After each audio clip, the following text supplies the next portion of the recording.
شرم نہیں آتی لوگوں کو داتا صاحب کی بے ادبی کرتے ہیں، شرم نہیں آتی لوگوں کو غوث اعظم کی گستاخی کرتے ہیں، حیا نہیں آتی جنہوں نے دین پھیلایا ان کی بے ادبی؟ میں درد سے کہتا ہوں، رو کے کہتا ہوں، اور اگر کلیجہ پھٹ سکے تو میں دکھاؤں زخم کتنے۔ ایک حج کے موقع پر ایک بابا جی، اس سال 4,80,000 روپے کا پرائیویٹ حج تھا، اور بابا جی کی کیفیت کمزور تھی، بیچارے بیمار تھے، اس کے باوجود وہ گئے۔ بوڑھے آدمی، جا کے بیٹھیے بزرگ، اور کتنی مشکل ہے وہاں منا، مزدلفہ، عرفات، طواف زیارت، کتنا مشکل کام ہے طواف زیارت کرنا، طواف وداع کرنا، کس کٹھن سے حج کیا، بڑھاپے میں پیسے بھی لگائے۔ اور جب وہ روضہ رسول پہ گئے صلی اللہ، اور انہوں نے جا کے نبی پاک صلی اللہ علیہ وسلم کے روضے کی طرف منہ کر کے درود شریف پڑھا تو ایک ملا نے اٹھ کے کہہ دیا تو مشرک ہے۔ تو میری روح کانپی، میں نے کہا تجھے شرم نہیں آئی، حیا نہیں آئی؟ اس کی عمر دیکھ، کس بڑھاپے میں کہاں سے چلا، کہاں آیا۔ یہ مشرک ہوتا تو کسی مندر میں جاتا، یہ مشرک ہوتا تو کسی گرجے میں جاتا، یہ مشرک نہیں، یہ مومن ہے، اور یہ وہ والا مومن ہے جس کے سینے میں دل جب دھڑکتا ہے تو خالی دھڑکتا نہیں، ساتھ وہ محمد عربی پہ درود و سلام بھی پڑھتا ہے۔ شرم نہیں آتی لوگوں کو؟ اتنی بڑی گستاخی کرتے ہیں۔ جو روضہ رسول پہ آیا مشرک ہے۔ میں نے ایک مولوی کو صاف صاف کہا تھا، میں نے کہا اگر میں مشرک ہوں تو نکالو، مشرک کا داخلہ تو یہاں ویسے ہی منع ہے۔ شرم نہیں آتی؟ اپنی زبان کا ایک پاس کرو کچھ۔ اتنا ظلم، اتنی بڑی فرقہ واریت امت میں، اتنا امت کو تقسیم کرتے ہو، تمہیں شرم نہیں آتی؟ جہاں سے اتحاد کا پیغام دینا چاہیے وہاں سے تم لوگوں کو فرقے کا پیغام دیتے ہو، ایک مقصود فرقے کی تبلیغ کرتے ہو۔ خدا را، تو میں کہہ رہا ہوں ناقت اللہ کی بے ادبی پہ عذاب آتا ہے، تو اولیاء اللہ کی بے ادبی پہ نہیں آتا۔ داتا صاحب ساری دن کی تبلیغ کرتے رہے، ایک آدمی نے اٹھ کے کہہ دیا جناب وہ تو شرک کا اڈا ہے، تو رب کریم ناراض نہیں ہوتا ان باتوں سے؟ ہمیں خیال کرنا چاہیے، اللہ سے ڈرنا چاہیے، ان چیزوں سے عذاب آتا ہے اور آ رہا ہے۔ اللہ تعالی ہمیں محفوظ فرمائے۔ اللہ ہمیں اس سے، قوم لوط پہ بھی عذاب آیا، ہم جنس پرستی، مرد مردوں سے بدکاری کرتے۔ حضرت نوح نے سمجھایا کہ یہ کام درست، فطرت کے خلاف ہے، یہ کام درست نہیں۔ جب انسان یہ کام کرتا ہے تو زمین اور آسمان کانپتے ہیں۔ اب میں کیسے کھول کے بتاؤں، میرے پاس اعداد و شمار ہے کہ پاکستان کے اندر اس کام کی کیفیت کیا ہے، اور کس طرح کر کے لوگ، میں تو رونا روتا رہتا ہوں داڑھی کا۔ لوگ کئی دفعہ کہتے ہیں حضرت صاحب پہلے بھی آئے تھے تو داڑھی کی بات، پھر بھی آئے تو داڑھی کی بات، تو میں رونا روتا ہوں۔ اس لیے روتا ہوں کہ جو کلین شیو نوجوان ہوتا ہے وہ امرد کے حکم میں، اس پر وہی حکم لگتا ہے جو عورت پہ لگتا ہے۔ اس کے ساتھ مرد کا اٹھنا بیٹھنا اسی طرح نہ جائے گا جس طرح عورت کے ساتھ۔ حضرت جنید بغدادی رحمت اللہ تعالیٰ علیہ کے سامنے ایک شخص نے کہا وہ کتنا خوبصورت نوجوان جا رہا ہے، تو آپ فرمانے لگے تو حافظ قرآن نہیں؟ کہا ہاں۔ فرمانے لگے جا اپنے حفظ کی خیر منا۔ وہ شخص کہتا ہے میں نے اس بغیر داڑھی والے کلین شیو نوجوان کو بری نظر سے دیکھا، مجھے قرآن پاک ہی بھول گیا، سارا قرآن پاک بھول۔ اور کتنے سال میں دعائیں کرتا رہا، بیت اللہ کے طواف کرتا رہا، میں یاد بھی کرتا تو نہیں ہوتا۔ کیسے اب تو ہمارا نعت کہاں بیوٹی پارلر سے ہو کے آتا ہے، ہم کسی اور کو کیا پیغام ہے؟ وہ پیغام، وہ نظام، وہ طریقہ کار جس کا حکم تھا شریعت میں۔ قوم لوط پر عذاب آیا۔ صحیح بیٹھتے ہوں گے بچے جو موٹر سائیکلوں پہ بیٹھتے ہیں۔ میں نے گجرانوالہ کی سڑکوں پہ بچوں کو، نوجوانوں کو جو تماشے کرتے سر عام دیکھا ہے تو مجھے ڈر لگتا ہے۔ اور کوئی روکنے والا نہیں، شغل ہو رہا ہے، ہنس رہے ہیں، اور سامنے عورتیں بھی ہے، سب ہو رہا ہے۔ اتنی تکلیف کی بات۔ حضرت نوح کی قوم یہ کام کرتی تھی، قرآن پاک نے بیان کیا ہے۔ حضرت نوح نے سمجھایا، فرمایا رب کریم نے تمہیں اپنی خواہش پوری کرنے کے لیے جائز طریقہ عطا فرمایا، عورتوں سے نکاح کرو، اور اس نکاح کی برکت سے جو اللہ تمہیں اولاد دے گا اس کو اللہ تبارک و تعالیٰ تمہارے لیے باعث بخشش بھی فرمائے گا۔ لیکن جب قوم نہ مانی تو جو قوم لوط کا عمل کرے اس کا علاج قرآن نے بیان فرمایا کہ آسمان سے پتھر برسیں گے. پھر پتھر برسے اور جن کے بڑے بڑے اچھے دماغ تھے ان کے دماغ چکنا چور کر دیے گئے، تباہ کر دیے گئے، ان کے دماغ زمین پر بچھاڑ دیا گیا. اللہ مہلت دیتا ہے. ایک دوست ہے ہمارے، میں وزیر آباد میں ان کے گھر بیٹھے تھا تو ایک میڈیکل، میرا کسی شخص پہ اعتراض کرنے کا میں مجموعی بات کرتا ہوں.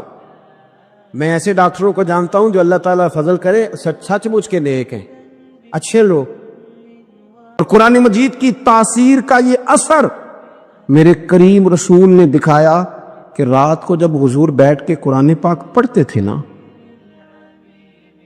جب یاسین والے نبی خود یاسین کی تلاوت کریں، جب طٰہٰ والے محبوب خود طٰہٰ کی تلاوت کریں، غور کرو نا، جب مدثر والے محبوب خود ان جملوں کو ادا کریں، یعنی جن کے بارے میں آیت آئی ہے، جب وہی یہ آیت پڑھیں کہ انا اعطیناک الکوثر، یعنی جن کا ذکر ہو رہا ہے، جب وہ یہ بات کریں کہ یا ایھا النبی انا ارسلناک شاہدا ومبشرا ونذیرا لتؤمنوا باللہ ورسولہ وتعزروہ وتوقروہ وتسبحوہ بکرۃ واصیلا، جن کے بارے میں آیت آئی ہے، جب وہ یہ کہہ رہے ہوں کہ ورفعنا لک ذکرک، جب وہ کہہ رہے ہوں والضحیٰ واللیل اذا سجا، ذرا اس کیفیت کو دیکھیں جب محبوب خود پڑھ رہے ہوں، اور جو حضور پر آئی ہیں اس کا ذائقہ، اس کا لطف، اس کا انداز بھلا کیا ہوگا.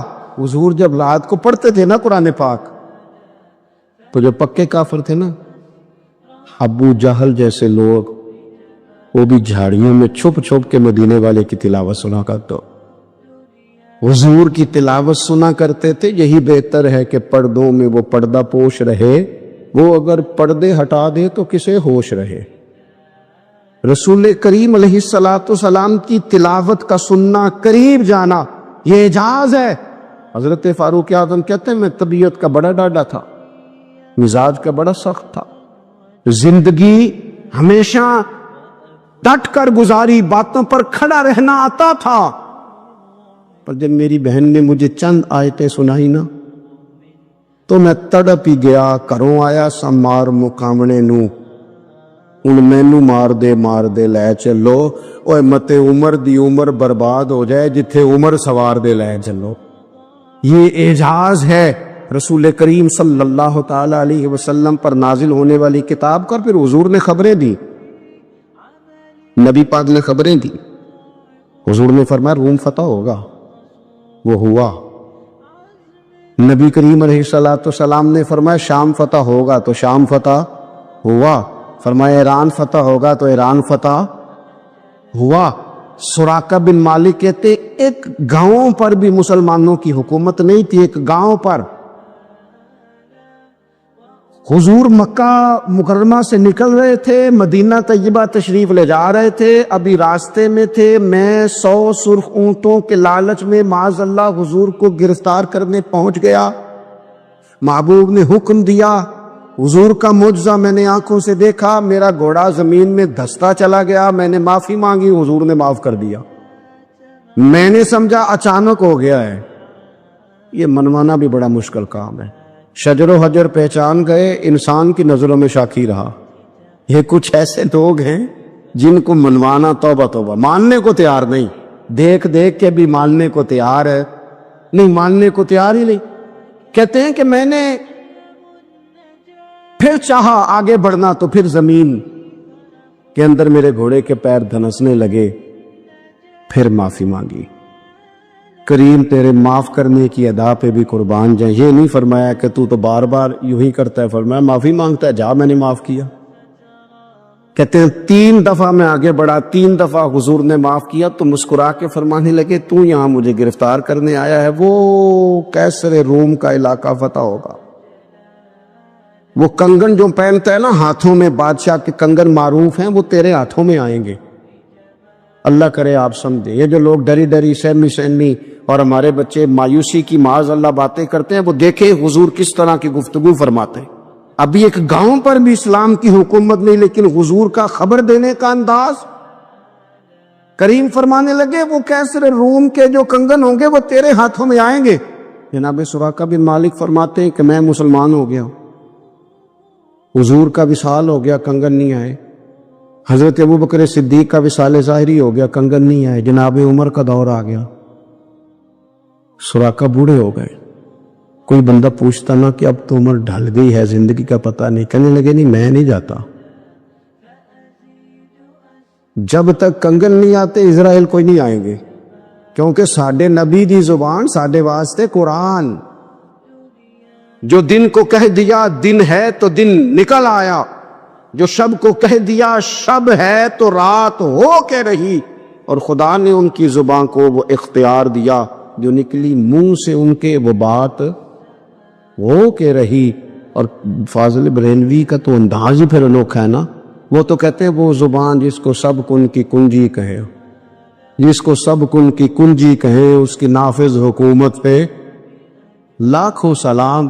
کہنے لگے نہیں آتے حضرت اسرائیل، فکر نہ کرو، بوڑھے ہو گئے تھے، نکلنا گھر سے بند کر دیا تھا، حضرت عمر کا دور تھا، کنگن آ گئے۔ حضرت فاروق اعظم نے ان کے پوتوں سے، نواسوں سے، بچوں سے کہا جاؤ بلا کے لاؤ، کا دادا جان بوڑھے ہیں، فرمایا تم کان میں کہہ دینا کنگن آ گئے، پھر تم دیکھنا تو صحیح۔ پھر حضرت سراقہ آئے، حضور نے جو خبریں دی، نبی پاک علیہ الصلوۃ والسلام نے جو گزشتہ قوموں کے احوال بیان کیے، اور پھر میرے نبی پاک علیہ الصلوۃ والسلام نا دنیا میں عزتیں دینے آئے، عزتیں۔ یہ مزاج ہمیں کم کرنا چاہیے، یہ جو ہم ساری زندگی اس کام میں لگا دیتے نا کسی کو نیچا کیسے دکھانا ہے، یہ انداز حضور نے نہیں ہمیں دیا۔ اب دیکھو حضور تشریف لائے تو ہمیں پتہ چلا کہ حضرت یوسف جیسا سونا کوئی نہیں، حضور تشریف لائے تو ہمیں پتہ چلا کہ حضرت داؤد جیسی خوبصورت آواز کسی کی نہیں، حضور تشریف لائے تو ہمیں پتہ چلا کہ جناب عیسیٰ علیہ السلام کا فقر اختیاری کس طرح کا تھا، محبوب تشریف لائے تو ہمیں پتہ چلا کہ حضرت موسیٰ کا جلال کس طرح کا تھا۔ یہ تو حضور آئے تو نبی پاک علیہ السلام نے اس کی بھی عظمت بیان کی، اس کی بھی شان بیان کی، حضور نے بتایا کہ ابوبکر صدیق کی شان کیا ہے، فاروق اعظم کا مرتبہ کیا ہے، عثمان غنی کی حیا کیا ہے، مولا علی کی شجاعت کیا ہے، اہل بیت نبوت کی عظمت کیا ہے۔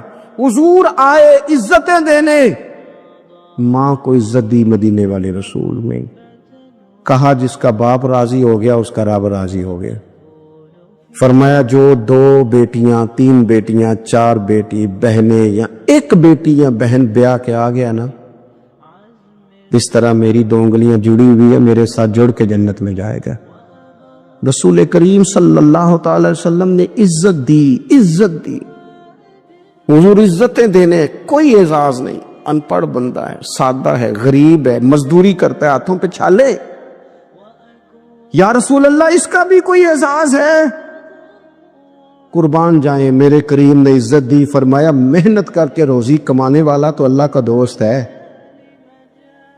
یہ اینٹیں اٹھانے والا، یہ مشقتیں کرنے والا، یہ صبح دیہڑی پہ جانے والا، یہ بیچارہ جو اچار سے روٹی کھاتا ہے، تو نے ہر شخص کی قسمت میں یہ عزت لکھی اور آخری خطبے کی صورت میں وصیت لکھی۔ رسول کریم نے ہر بندے کو اعزاز دیا، عظمتیں دی، حضور عزتیں دینے آئے، نبی پاک علیہ السلام نے اعزازات دیے، حضور نے نوازا، یہ ساری چیزیں میرے رسول پاک کی تشریف۔ اور پھر یہ جو حضور کے صحابہ اور اہل بیت ہیں نا، یہ بھی میرے نبی پاک کی نبوت کی دلیل ہے، اتنی جلدی انقلاب آیا نہیں کرتے، وہ کل تک جو رہزن تھے حضور نے راہبر بنا دیے، وہ لوگ جو کل تک ایک دوسرے کے گلے کاٹ کے کھاتے تھے، ایک دوسرے کو مارتے تھے، تکلیف پہنچاتے تھے، برادری ازم پہ لڑتے تھے، حضور نے بھائی بھائی بنا دیے، ایک پلیٹ میں کھانا کھانے لگے، سیدنا بلال حبشی، صہیب رومی، سلمان فارسی، حضور نے یوں کر کے ملا دیا۔ نبی کریم علیہ السلام نے تقسیمیں ختم کر دی دنیا میں، حضور کے صحابہ نے اپنا کردار اس طرح کا دکھایا، اتنا بلند کیا، اور صحابہ کرام علیہم رضوان اس کو دیکھ کر اتنی بلندیوں پہ گئے کہ گواہیاں اللہ کا قرآن دیتا ہے. فرمایا محمد الرسول اللہ والذین معہ اشداء علی الکفار رحماء بینہم تراہم رکعا سجدا یبتغون فضلا من اللہ ورضوانا. اور میں یہ جو میرے محبوب کے ساتھ والے ہیں کافروں پر سخت ہیں، آپس میں نرم دل ہیں. تم جب بھی انہیں دیکھو گے سجدے کرتے دیکھو گے، رکوع کرتے دیکھو گے، تم انہیں دیکھو گے اللہ کی رضا کے متلاشی ہیں. انہیں ساری مادہ پرستی سے نکال کر محبوب نے رب کی رضا کے رستے پہ ڈال دیا. میرے نبی کریم سید عالم صلی اللہ تعالی علیہ وسلم کی نبوت کے دلائل کے طور پر یہ ساری چیزیں آئیں. بس میں بات سمیٹنے لگا ہوں. حضور کا جو اخلاق ہے نا، وہ بھی نبی کریم علیہ الصلوۃ والسلام کی نبوت کی بہت بڑی دلیل ہے. وَإِنَّكَ لَعَلَىٰ خُلُقٍ عَظِيمٍ. محبوب ہم نے آپ کو نا خلق عظیم کا مالک بنایا ہے. کچھ لوگ سمجھتے ہیں صرف آپ کا بولنے کا انداز ٹھیک ہو تو آپ با اخلاق ہیں. نہیں بھائی، بولنے کا انداز ٹھیک ہونا با اخلاق نہیں، سچ بولنا اخلاق کی علامت. آپ کا حق بات کرنا اخلاق ہے، آپ کا صحیح گواہی دینا اخلاق ہے، آپ کا اللہ تعالیٰ کی طرف سے آزمائش آنے پر صبر کا مظاہرہ کرنا اونچا اخلاق ہے. رب نعمت دے تو آپ کا وجود ڈھلتا جائے شکر میں، یہ اخلاق ہے. رب کریم اگر آپ کو کسی وقت کسی آزمائش میں اپنی حکمت سے ڈالتا ہے تو عزت نفس کو برقرار رکھنا، خودداری کو برقرار رکھنا، یہ اخلاق. نبی پاک نے اعلیٰ ترین اخلاق کی بات بتائی، اعلیٰ ترین. حضور نے لوگوں سے بیعت لیتے وقت کہا تھا میرے ہاتھ پر بیعت کرو، چوری نہیں کرو گے.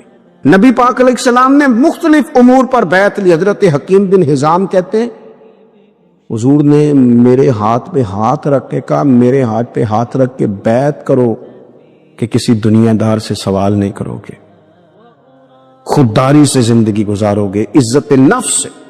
جو رب نے تمہیں دیا ہے تم اس پر راضی رہو گے.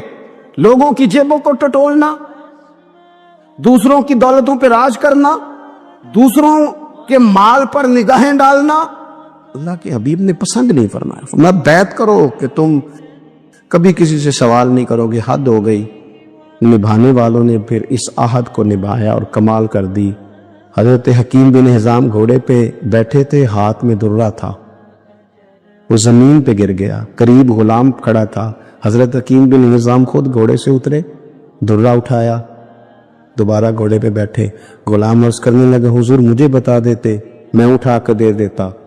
آنکھیں چمک اٹھیں. فرمانے لگے کیسے بتا دیتا؟ اپنے رسول سے وعدہ کیا ہے کبھی کسی سے سوال نہیں کروں گا، کبھی سوال نہیں کروں گا. اللہ کے محبوب نے ہمیں اعلیٰ اخلاقی قدروں کی بات ہمیں سکھائی ہے. ہم دیکھتے ہیں کہ بڑی جلدی 2 4 5 لوگوں کے غصہ دلانے پر ہم ساری اخلاقی حدوں کو کراس کر جاتے ہیں.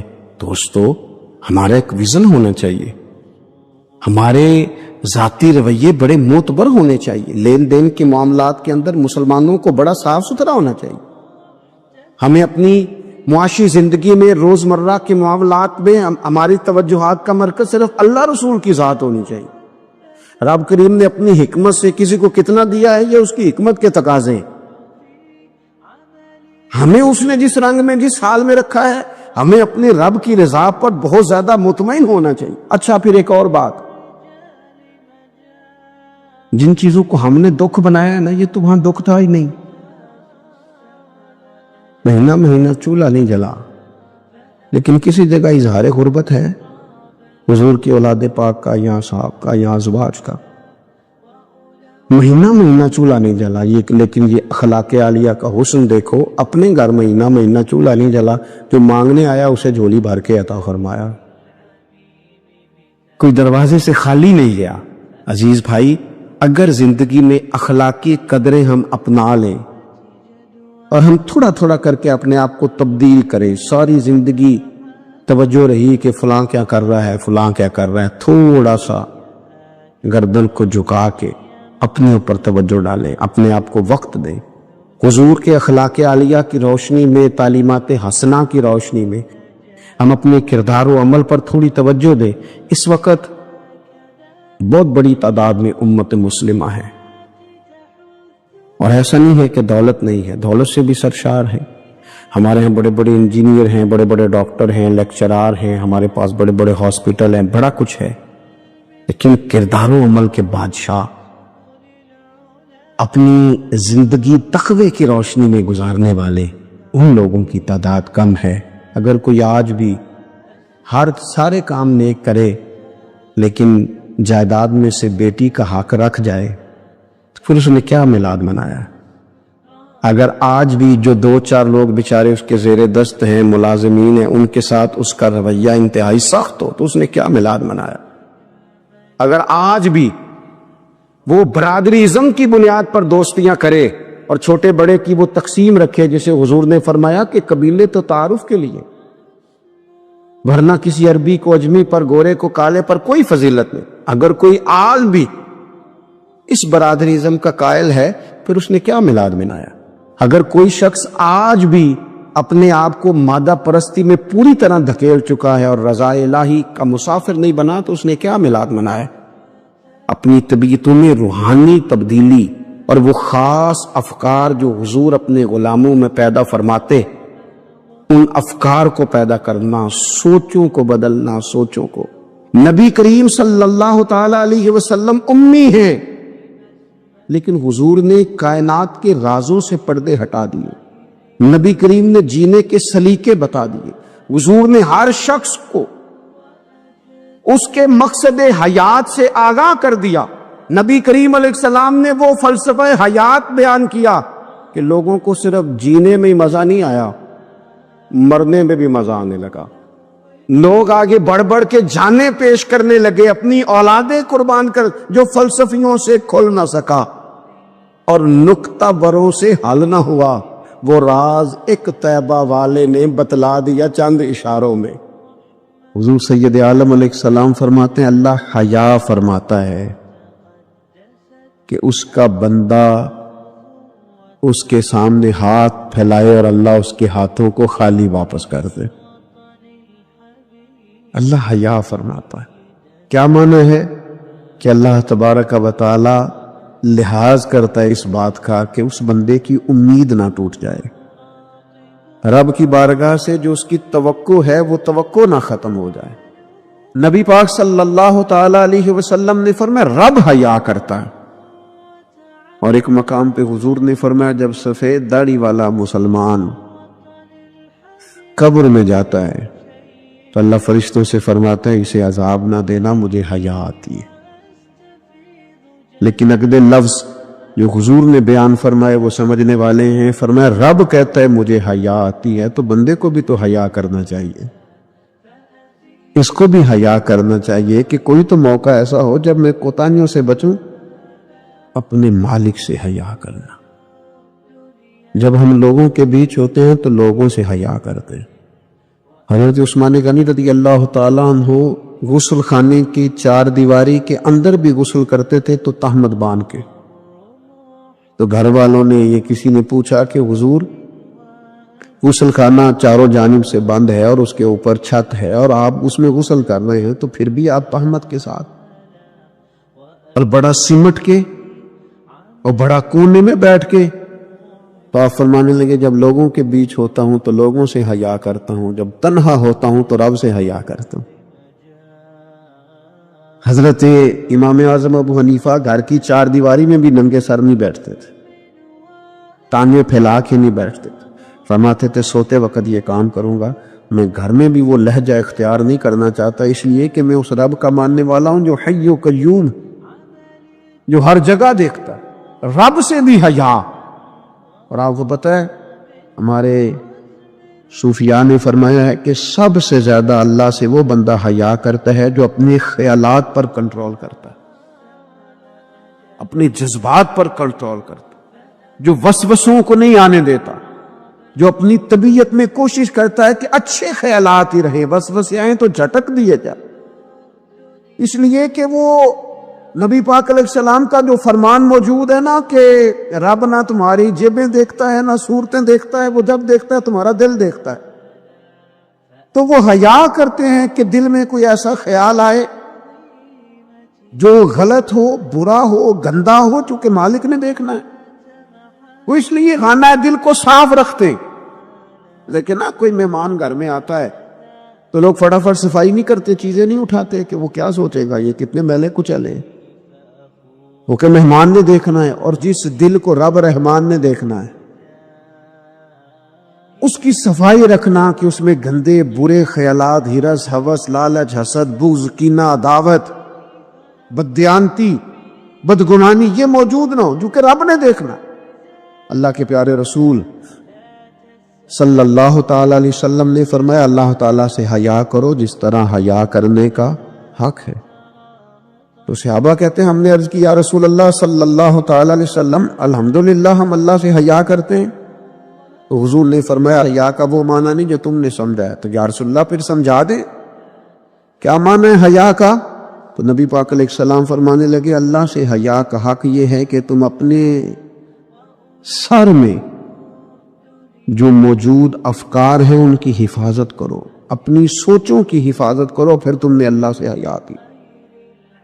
اور حضور فرمانے لگے جو کچھ تمہارے پیٹ کے اندر ہے جب تم اس کی حفاظت کرو گے تو پھر تم نے اپنے رب سے حیا کی. یعنی حرام نہ کھانا. نہیں پتا سارے زمانے کو کہ تمہارا رزق حلال ہے کہ حرام ہے، پر تمہارے رب کو پتہ ہے نا، لہذا حیا کرنا، لقمہ حرام قریب نہ آنے پائے. اور حضور علیہ الصلوۃ والسلام فرمانے لگے یہ بھی یاد رکھنا کہ موت اور ہڈیوں کے گل سڑ جانے کو تم نے یاد رکھا ہوا ہو، اور فرمایا یہ بھی یاد رکھنا کہ تم نے قیامت کے دن دوبارہ اٹھنا ہے، رب کی بارگاہ میں کھڑا ہونا ہے. اگر تم نے ان سب چیزوں کو یاد رکھا پھر تم نے صحیح معنوں میں اپنے رب سے حیا کی.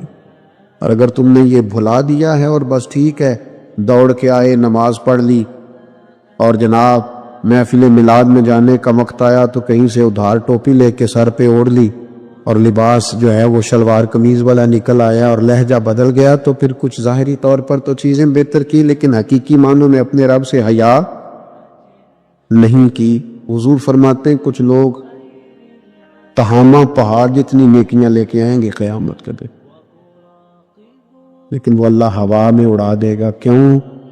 اس لیے کہ لوگوں کے سامنے نیکیاں کرتے تھے، جب اکیلے ہوتے تھے پھر گناہ کرتے تھے. ان کی وہ جو تنہائی کی ناپاکی ہے نا، یعنی وہ جو اکیلے میں رب سے حیا کرنا چاہیے تھا، وہ حیا چونکہ موجود نہیں ہے تو رب فرمائے گا وہ تو تم نے لوگوں کے سامنے وزادار بن کے وقت گزارا ہے، میرے سامنے تو تمہاری تنہائی بڑی ناپاک رہی، لہذا وہ سب نیکیاں بھی ہوا میں اڑا دی جائیں گی. خوبصورت زندگی، خوبصورت لب و لہجہ، خوبصورت بولنا، خوبصورت آنا جانا. میں طلباء سے کہا کرتا ہوں کہ بڑی پسند کا بھی تمہارا کھانا پکا ہوا ہو تو اس طرح نہ کھاؤ کہ محسوس ہو کہ پتہ نہیں کتنی دیر کے بعد کھا رہا. تمہارا لہجہ صاف ستھرا، تو جو ہمیں کہا گیا کہ بھوک ہو بھی تو ذرا ہاتھ ہٹا لو، کھانے میں، پینے میں، لباس پہننے بھی. آپ انوکھ، میں نوجوانوں سے عرض کروں گا تمہاری کٹنگ کیوں اس طرح کی لگے کہ جس میں کوئی طبیعت کا انوکھا پن ظاہر ہو، جس سے تمہاری وزاداری پہ ضرب آئے. تمہارا بات کرنا اتنا کمزور کیوں لگے کہ جس سے محسوس ہو کہ یار اس کی تو بھی تربیت ہونے والی. تمہیں کیوں اس بات کی کمزوری محسوس ہو کہ لوگ میری طرف دیکھیں، لوگ مجھے جاننے لگ جائیں گے. تو کمزوری ہے. ایک خوبصورت وزاداری، یعنی خدا جانے بلندی ہے کہ پستی پر جہاں میں ہوں وہاں کوئی نہیں ہے. ایک خاص اطمینان ہو، زندگی میں ٹھہراؤ ہو، حسن ہو، آپ جہاں ہوں وہاں مطمئن ہو. آپ کی طبیعت بتائے کہ اللہ تعالیٰ نے آپ کو سکون عطا فرمایا ہوا ہے، ٹھہراؤ ہے، خدا کا شکر ہے، دولت ہے، صحت ہے، بچے ہیں، اولاد ہے، دوست اچھے ہیں. آپ ان ساری جائز نعمتوں پر اللہ کے حضور شکر گزار ہو، لیکن کوئی مزاج میں چھچھورا پن نہ ہو، کوئی طبیعت اس طرح کی نہ ہو جس طرح محسوس ہو کہ آپ اپنا بوجھ کسی پر ڈالنا چاہ رہے ہیں، یا آپ کوئی اضطراب کا شکار ہیں یا بے چینی کا شکار ہیں. ہم کبھی کبھی اپنے حالات بتاتے بھی اتنا دور نکل جاتے ہیں کہ بعض دفعہ کہنے کو جی چاہتا ہے یار کوئی نعمت ہے ہی نہیں تیرے اوپر، اتنا کمزور ہو گیا تو ہر بات میں دکھڑے ہی سنا رہا ہے. ہر وقت کا دکھ ہی تیرے ساتھ ہے. اتنے کمزور نہیں. نہایت وزاداری، نہایت خوبصورتی. حضرت ابو ذر غفاری ایک کمبل میں وقت گزارا ہے. مدینے سے دور ربضہ میں زندگی گزاری. 5 لوگوں نے جنازہ پڑھا ہے. اسی کسی دے کچھ بھی نہیں لگتے، نہ کوئی ساڈا دردی. لیکن رسول کریم نے فرمایا زمین کے اوپر اور آسمان کے نیچے میرے ابو ذر سے سچا بندہ کوئی نہیں. لیکن وہ ٹاٹ اور بوریے میں بھی وزادار، اطمینان، سکون، ٹھہراؤ، اللہ رسول کی بارگاہ میں مقبولیت. یہ اصل کامیابی ہے بندہ مومن کی.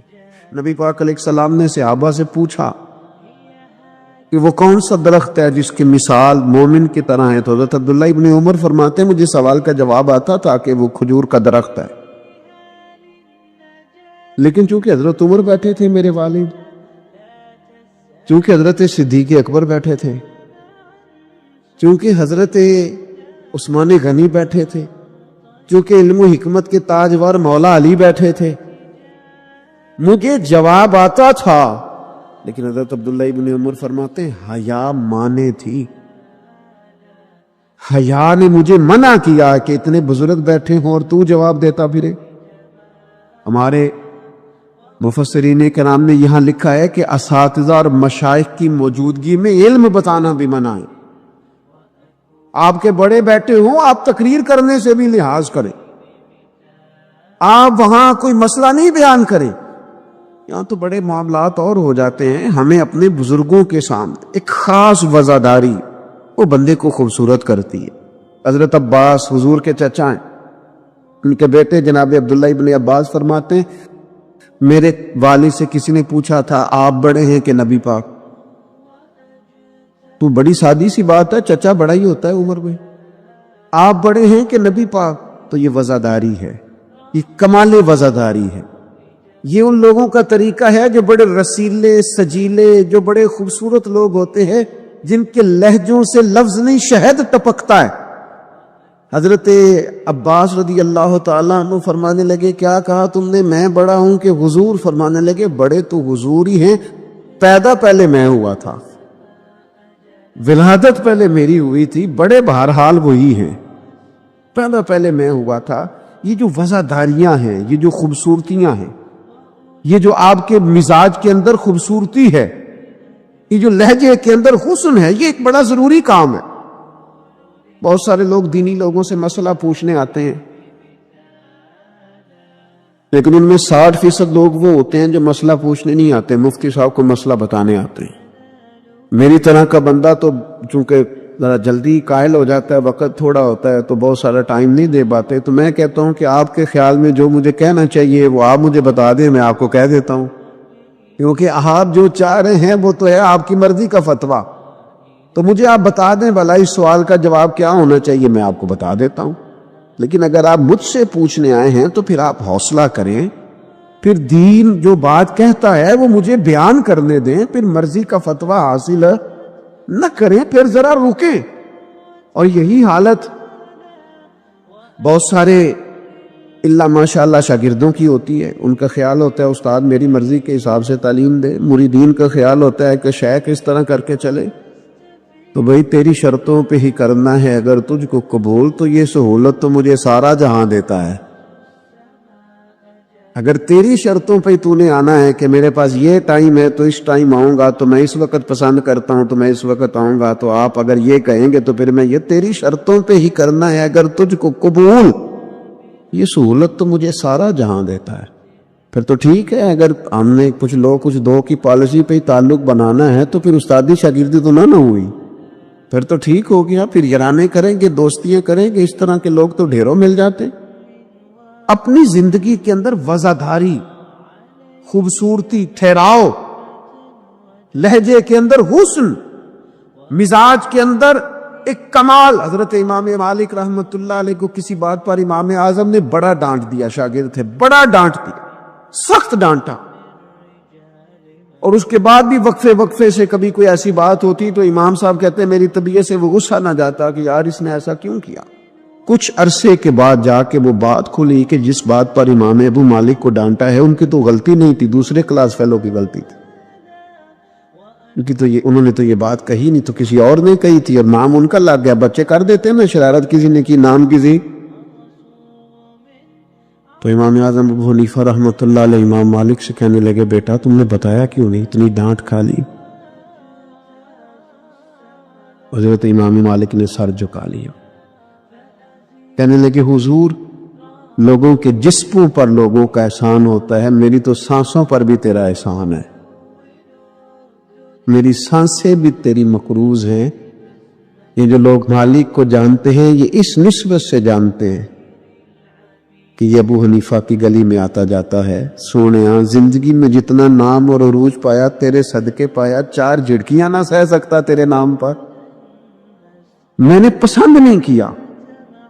اور پھر آپ نے پوچھا بھی تو نہیں نا کہ بتاؤ، آپ نے کہا ڈانٹ کھانی ہے تو دکھ قبول محمد بخشا بس راضی رہن پیارے، کوئی حرج نہیں۔ آپ نے کہا ڈانٹ کھانی ہے تو کھا لیتی، اس میں حرج والی کون سی بات؟ یہ حضرت سیدنا شعیب علیہ السلام کا ذکر ہمیں ملتا ہے سورہ ہود کے اندر۔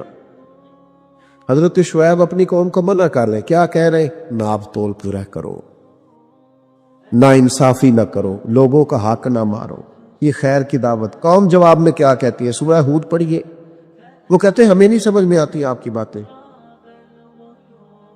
اگر ہمیں آپ کے قبیلے کا ڈر نہ ہوتا تو معاذ اللہ ہم تو آپ کو پتھر مار مار کے شہید کر دیتا۔ آپ انہیں تبلیغ دین کر رہے ہیں، آپ انہیں اخلاقیات سکھا رہے ہیں، آپ ان کے کردار و عمل میں خوبصورتی پیدا کرنا چاہ رہے ہیں۔ وہ کہتے ہیں اگر آپ کے قبیلے کا خوف نہ ہوتا تو ہم تو آپ کو شہید کر دیتے۔ تو جواب میں حضرت شعیب نے کیا کہا؟ جاؤ پھر موج کرو۔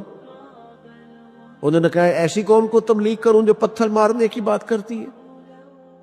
کیا میں اب ایسے لوگوں کو دعوت خیر دوں جو مجھے شہید کرنے کی بات؟ کیا خوبصورت جملہ ہے قرآن مجید نے بیان کیا۔ حضرت سیدنا شعیب فرمانے لگے وَيَا قَوْمِ اعْمَلُوا عَلَىٰ مَكَانَتِكُمْ إِنِّي عَامِلٌ، فرمانے لگے قوم والو تم اپنی جگہ کام کرتے رہو جو تم نے کرنا ہے، اور میں اپنی جگہ دین کی تبلیغ کرتا رہوں۔ کرو تم اپنا کام اور میں اپنا۔ شکوہ ظلمت شب سے تو کہیں بہتر تھا، ہم اپنے حصے کی کوئی شمع جلاتے جاتے۔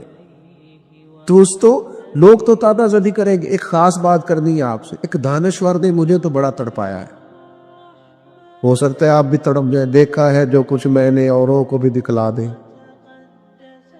دانشور کی بات پڑی میں تو ٹوٹ گیا۔ اس نے کہا مسئلہ پتہ کیا ہے؟ بدی پھیلانے والے تھوڑے اور نیکی پھیلانے والے زیادہ ہیں، لیکن پھر بھی زمانے میں بدی کیوں زیادہ پھیل رہی، نیکی کم کیوں پھیلتی؟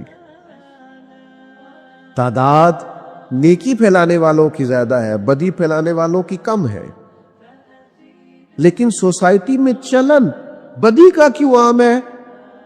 تو کہنے لگا اس کی وجہ یہ ہے کہ جس اخلاص کے ساتھ بدی پھیلانے والی بدی پھیلاتے ہیں نا، اس اخلاص سے نیکی پھیلانے والے نیکی نہیں پھیلاتے۔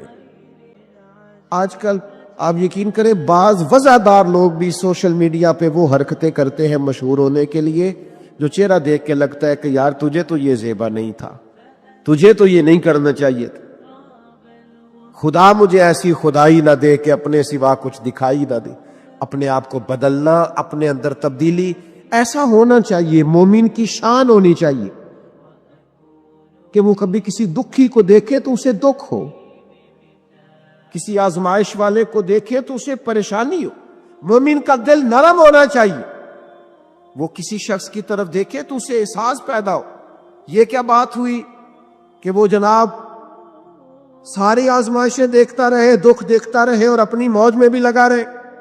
تھوڑا سا دیکھیں قبیلہ مدر کے کچھ لوگ نا، یہ نسائی شریف میں حدیث موجود ہے، قبیلہ مدر کے کچھ لوگ حضور کی بارگاہ میں آئے تھے، ان کے بدن پہ کپڑے بھی زیادہ نہیں تھے، پیروں میں جوتے بھی نہیں تھے، اور بھوک سے بھی ان کی بڑی بری حالت تھی۔ تو صحابہ فرماتے ہیں ان کے چہرے دیکھ کر نبی کریم پریشان ہو، ان دکھیوں کو دیکھ کر۔ میں آپ کو ذمہ داری سے کہتا ہوں، ہم دکھیوں کو دیکھ کر دکھی نہیں ہوتے، ہم تھوڑی دیر تبصرہ کرتے ہیں، ہم کہتے ہیں یہ میری مان لیتا تو ٹھیک رہتا، بجائے اشک شوئی کرنے کے تبصرہ کرتے، انٹرویو کرتے، بار بار بیک گراؤنڈ کی طرف معاذ اللہ بھاگتے، یہ ڈھونڈو تلاش کرو مسئلہ کیا ہے۔ کہتے ہیں حضور نے ان کو دیکھا تو نبی پاک پریشان ہو گئے، اور پھر حضور اندر تشریف لے گئے، پھر باہر آئے اور کریم نے فرمایا بلال اذان پڑھو۔ حضرت بلال نے اذان دی، نبی کریم نے جماعت کرائی، پھر حضور نے خطبہ دیا، اور پھر صحابہ کی توجہ دلائی کہ اپنے بھائیوں کی مدد کرو، ان کے ساتھ تعاون کرو، آگے بڑھو۔ پھر کوئی اشرفیوں کی تھیلی لایا، کوئی کھانا لایا، یہ سیاستہ کی روایت عرض کر رہا، کوئی کمبل لایا، کوئی شہد لایا، کوئی سرکہ لایا۔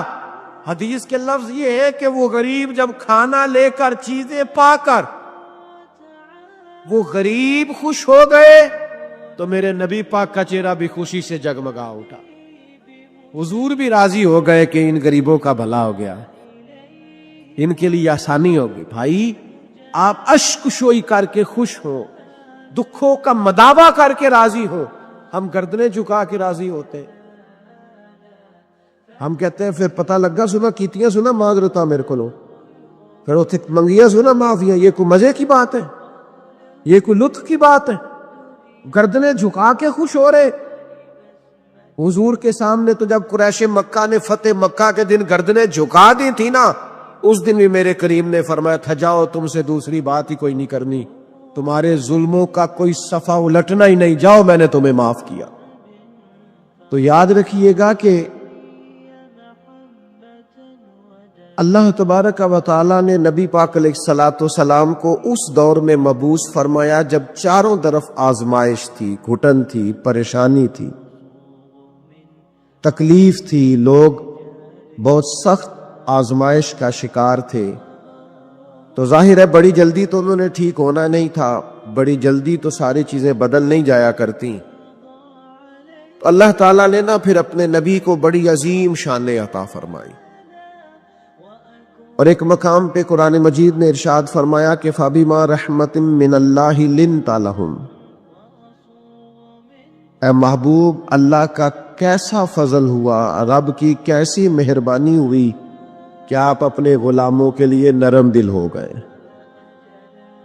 وَلَوْ كُنْتَ فَظًّا غَلِيظَ الْقَلْبِ، اگر آپ تند مزاج ہوتے، سخت دل ہوتے، اگر تند مزاج اور سخت دل ہوتے، لَانْفَضُّوا مِنْ حَوْلِكَ،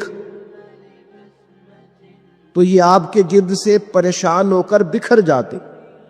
آپ کے مزاج کے اندر، آپ کی طبیعت کے اندر جو اللہ نے نرمی رکھی ہے، آپ کے دل کے اندر جو دوسروں کے لیے درد رکھا ہے، آپ کی طبیعت کے اندر جو دوسروں کے لیے احساس رکھا ہے۔ عزیز بھائیو، آپ کو پتہ ہے کہ کسی کا احساس صرف یہ نہیں ہوتا کہ اس کو پیسوں کی ضرورت ہے تو پیسے دے دیے جائے، کسی کا احساس صرف یہی نہیں ہوتا کہ اس شخص کو نوکری کی ضرورت ہے تو اسے نوکری دلا دی جائے، صرف یہی احساس نہیں ہوتا کہ وہ شخص پریشان ہے تو اس کا دکھ سن لیا جائے۔ یاد رکھیے گا، گمراہ کو رستہ دکھانا بھی بہت بڑی نیکی ہے۔ جس کا ذہن وسوسوں کا شکار ہو اسے یقین کامل کی طرف لانا، یہ بھی بہت بڑی نیکی۔ جب انسان بدخلق ہو جائے، وہ ماں سے بھی سختی سے بات کرے، باپ سے بھی تلخی سے بات کرے، وہ اپنے بال بچوں پر بھی سختی کرے، اس کے لب و لہجے اس طرح کے ہو جائے کہ سب اس سے پریشان ہو، تو اس شخص کو مروت والا بنا دینا، اخلاق والا بنا دینا، اسے اعلیٰ اسلوب والا بنا دینا، یہ بھی اس کے ساتھ بہت بڑا پیار ہے۔ میرے نبی کریم کا کمال پتہ کیا ہے؟ رسول پاک علیہ السلام نے اس طرح کا رنگ دکھایا ہے کہ جو گمراہ تھے نا، وہ دوسروں کو ہدایت کی طرف متوجہ کرنے والے بن گئے، خود نہ تھے جو راہ پر اوروں کے ہادی ہو گئے۔ جن کی وجہ سے ان کے گھر والے تکلیف کا شکار تھے، آزمائش کا شکار تھے، ان سب کو نبی پاک علیہ الصلوۃ والسلام نے اپنے اہل خانہ کے ساتھ محبت کرنے والا بنا تھا، اور اس طرح کے انداز حضور نے بتائے، اس طرح کے طور طریقے سکھائے، اس طرح کا نبی پاک علیہ السلام نے لوگوں کو سمجھا دیا، سکھا دیا۔ یعنی ایک شخص نے آ کے عرض کیا، یا رسول اللہ میں جہاد پہ جانا چاہتا ہوں، تو حضور علیہ الصلوۃ والسلام نے اس سے فرمایا تیرے ماں باپ حیات ہیں؟ یا رسول اللہ ہے۔ فرمایا تو گھر جا کے ان کی خدمت کر، گھر بیٹھے بیٹھے ہی اللہ تجھے جہاد کا ثواب عطا فرمائے۔ میرے پاس ایک بچہ آیا، کچھ لوگوں کا درد انسان کو درد مند کر دیتا ہے۔ MBA اس بچے کی تعلیم، بڑا قابل نوجوان، اور لب و لہجے میں بڑی شائستگی، گفتگو میں بڑا دھیما پن، لگتا ہے کہ تعلیم نے اثر دکھایا ہے، لفظوں کے گورکھ دھندے میں نہیں رہا، اس نے کچھ سیکھا بھی ہے کتابوں سے۔ اس نے ایک مسئلہ پوچھا، کہنے لگا اگر کوئی والد ساری جائیداد اپنی بیوی کے نام کرا دے تو اولاد کے لیے کیا حکم ہے اس میں؟ تو میں نے کہا کہ وہ اللہ کو جواب دے گا، اولاد سختی تو نہیں کر سکتی، لیکن اس کو چاہیے نہ تھا ایسا کرتا، اس لیے کہ نبی پاک علیہ السلام نے فرمایا فاتقوا اللہ فاعدلوا اولادکم، اللہ سے ڈرو، اپنی اولاد میں انصاف کرو۔ تو میں نے اس کو کہا کہ یہ آپ نے کس طرح کا مسئلہ پوچھا ہے؟ کوئی شخص اپنی ساری جائیداد کسی کی بیوی کے نام کرا دے، تو میں نے کہا کہ جو اس کی بیوی ہوگی وہ آپ کی اماں بھی تو ہوگی نا۔ شائستہ نوجوان تھا، اچھا تھا، وہ میری بات کا غصہ کر گیا، کہنے لگا آپ سے تو امید نہیں تھی کہ آپ پوچھیں گے، آپ نے بھی پوچھ لیا۔ تو مجھے احساس ہوا کہ یار نہیں پوچھنا چاہیے تھا۔ میں نے کہا یار آپ تو بڑے ناراض ہو گئے، میں اگر آپ کو ایسی بات ہے تو معذرت کرتا ہوں۔ تو وہ شخص رونے لگ گیا، اور جب اس نے بات سنائی تو اس بیچارے کا وجود کہاں پر تھا، کہنے لگا ابا نے پچھلی عمر میں شادی کر لی ہے۔ تو میں نے کہا اس کو اللہ رسول اجازت دیتے ہیں؟ تو آپ کہنے لگا جی وہ تو بات ٹھیک ہے، پر کچھ ایسی باتیں سامنے آئی ہیں کہ جو سامنے نہیں آنی چاہیے تھی۔ حضرت جی میں جوان ہوں، میں 10-12 لوگوں میں اٹھتا بیٹھتا ہوں، میرے والد کی بات کھلی ہے، اور پتہ نہیں کیا معاملہ تھا، پہلے بڑا کچھ نام کرا کہ اس نے نکاح کیا ہے، پر اب میں کدھر جاؤں؟ میرا گلی میں کھڑا ہونا مشکل ہو گیا۔ مجھے کوئی کہتا تو کچھ بھی نہیں، لیکن جب لوگ دیکھتے ہیں نا میری طرف، جب لوگ میری طرف تو مجھے احساس ہوتا ہے کہ ان کی نظروں میں سوال ہیں، مجھے لگتا ہے کہ ان کی ذہنوں میں بہت ساری باتیں چھپی ہوئی۔ کچھ نکاح ہوتا تو بات اور تھی، کچھ ایسی باتیں سامنے آئی ہیں جو آنی۔ میں نے اسے معذرت بھی کی، اسے تسلی بھی دی، اور جو میرے سے ممکن ہو سکتا تھا میں نے اس کو کہا۔ لیکن اس نوجوان کے جانے کے بعد اس کے رستوں کو بھی میں دیکھتا رہا، تو میں سوچنے لگ گیا یار دنیا میں ہمارا راز کھل جائے تو اتنا مشکل ہو جاتا ہے، تو جب قیامت میں راز کھلے گا؟ دنیا میں دیکھیں نا، ہمارے ہاں لوگ اگر برا جانتے بھی ہیں تو وہ الا ماشاءاللہ معاذ اللہ غیبت کرتے ہیں، سامنے آ کے بات، یہی مزاج ہے نا معاشرے کا کہ لوگ بہت بڑا ظلم کرتے ہیں، اپنی جان پر غیبت کرتے ہیں، سامنے آ کے بات، تو قیامت میں تو ہر چیز سامنے ہوگی، ہر چیز سامنے آ جائے، کھل کے بات سامنے آئی، کس نے کیا کیا، اپنے عہدے کے ساتھ جس جگہ وہ بیٹھا تھا اس منصب کے ساتھ اس نے کتنی وفا کی یہ بھی پتہ چلے گا، کتنا دھوکہ دیا یہ بھی خبر ہوگی۔ بہت سارے لوگ جعلی ڈگریاں لے کے نہیں بیٹھے ہوئے، لے لیا نا عہدہ، ان کی تنخواہ جائز ہے ان کے لیے، بولے تو یہ راز کھلے گا کہ نہیں کھلے گا قیامت کے؟ حد ہو گئی اس ملک کے اندر کہ یہ 1 درجن بندے کی بات نہیں، یہ 1.5 درجن بندہ نہیں، یہ تو کیا بتائیں۔ اور ہم دنیا میں اپنا کون سا منہ لوگوں کے سامنے کریں کہ یہ ایک لائن ہے لمبی، ڈگری جعلی، کاغذ کا ایک ٹکڑا لیا تو وہ بھی جعلی، میرے عزیز یاد رکھے اور ضرور اس پر غور کرے، یہ چیزیں جب قیامت میں کھلیں گی تو مسائل پیدا کرے، اور اللہ کہتا ہے میں کھولوں گا، میں یہ تمہاری چیزیں، جو ٹیچر، جو ڈاکٹر، جو کلرک، جو بیوروکریٹ 2 سال کی چھٹی لے کے سیر کرنے چلا جاتا ہے اور وہاں لکھ کے دے جاتا ہے کہ میں مجھے بخار چڑھا ہوا ہے، میں تو بڑا سخت بیمار ہو گیا ہوں، تو میرے اندر کا سارا نظام گڑبڑ ہو گیا، دوائی لینی ہے، ٹھیک ہے چھٹی مل گئی، قانون میں کمزوریوں کا فائدہ اٹھایا، تو جب قیامت میں راز کھلے گا یہ تو سیر کرنے گیا تھا، موج کرنے گیا تھا۔ یہاں تو لوگ نوکری لے کے خوشحال ہو جاتے ہیں، کہتے ہیں جی اللہ کا بڑا فضل ہے، میں 2 گھنٹے جاتا ہوں۔ میں نے کہا فضل نہیں، یہ آزمائش ہے، یہ شرم والی بات ہے جو دلیری سے تو کہہ رہا ہے، یہ شرم حیا والی بات ہے۔ تو 8 گھنٹے کی، میں نے پہلے بھی بتایا تھا، محدث اعظم پاکستان حضرت مولانا سردار احمد صاحب رحمۃ اللہ تعالی علیہ ایک استاد کو رکھنے لگے ادارے میں پڑھانے کے لیے۔ استاد کے ساتھ وظیفہ طے ہوا، سمجھ لے کہ 10,000 روپیہ تجھے ماہانہ دیں گے، صبح 8 بجے سے لے کر 1 بجے تک تو نے پڑھانا ہے۔ استاد نے سائن کر دیے پڑھاؤں گا، تو آپ فرمانے لگے استاد جی آپ روٹی نہیں کھائیں گے اس دوران؟ پیشاب نہیں آئے گا آپ کو؟ پانی نہیں پیئیں گے؟ کہ حضور پینا ہے، تو فرمانے لگے لکھا کیوں نہیں؟ آپ نے مسلسل 1 بجے تک بیٹھنے کا لکھ دیا ہے، تو بتائیں جب آپ پیشاب کرنے جائیں گے تو وہ آپ کا کام کہاں لکھا جائے گا؟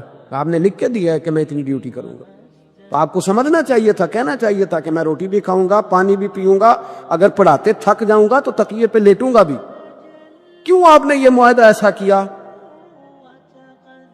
تو شخص کہنے لگے حضور آپ میری رہنمائی فرمائیں۔ فرمایا یہاں لکھو کہ میں مسلسل، تو کسی بندے کی پہنچ ہی نہیں ہے کہ وہ اتنا بیٹھ سکے۔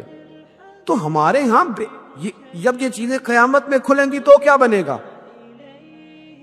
آج راز کھلتا ہے تو آزمائش کھڑی ہو جاتی، وظائفیں کر کر کے لوگ تھک جاتے، جب قیامت میں راز کھلے گا میں یا نبی سلام علیکہ، یا رسول سلام علیکہ، یا حبیب سلام علیکہ، صلوات اللہ علیکہ۔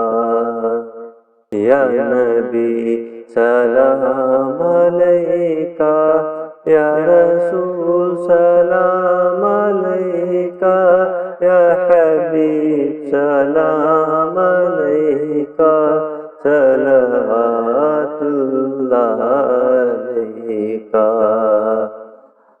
رحمتوں کے تاج والے، دو جہاں کے راز والے، عرض کے معراج والے، آسیوں کے لاز والے۔ یا نبی سلام علیکہ، یا